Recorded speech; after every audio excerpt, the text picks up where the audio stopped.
بسم اللہ الرحمن الرحیم، السلام علیکم ورحمۃ اللہ وبرکاتہ۔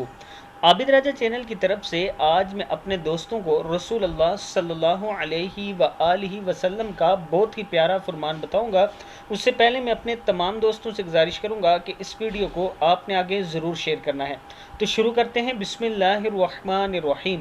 رسول اللہ صلی اللہ علیہ وآلہ وسلم نے فرمایا، سیدنا عبداللہ بن عمر رضی اللہ تعالی عنہ بیان کرتے ہیں کہ انہوں نے نبی اکرم صلی اللہ علیہ وآلہ وسلم سے سنا، آپ صلی اللہ علیہ وآلہ وسلم فجر کی نماز میں رکوع سے سر اٹھا کر یہ دعا پڑھا کرتے تھے، اے اللہ، اے ہمارے رب، تیرے لیے ہی تمام تعریفیں ہیں۔ پھر آپ صلی اللہ علیہ وآلہ وسلم نے کہا، اے اللہ، فلاں اور فلاں کو اپنی رحمت سے دور کر دے۔ اس پر اللہ تعالیٰ نے یہ آیت نازل فرمائی، اے حبیب صلی اللہ علیہ وآلہ وسلم، آپ کا اس معاملے سے کوئی تعلق نہیں، چاہے تو اللہ انہیں توبہ کی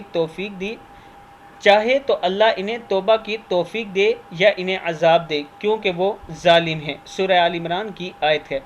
میں اپنے دوستوں سے گزارش کروں گا کہ اس ویڈیو کو آپ دوستوں نے آگے ضرور شیئر کرنا ہے اور نبی اکرم صلی اللہ علیہ وآلہ وسلم پر ایک مرتبہ درود شریف ضرور پڑھنا ہے۔ السلام علیکم ورحمۃ اللہ وبرکاتہ۔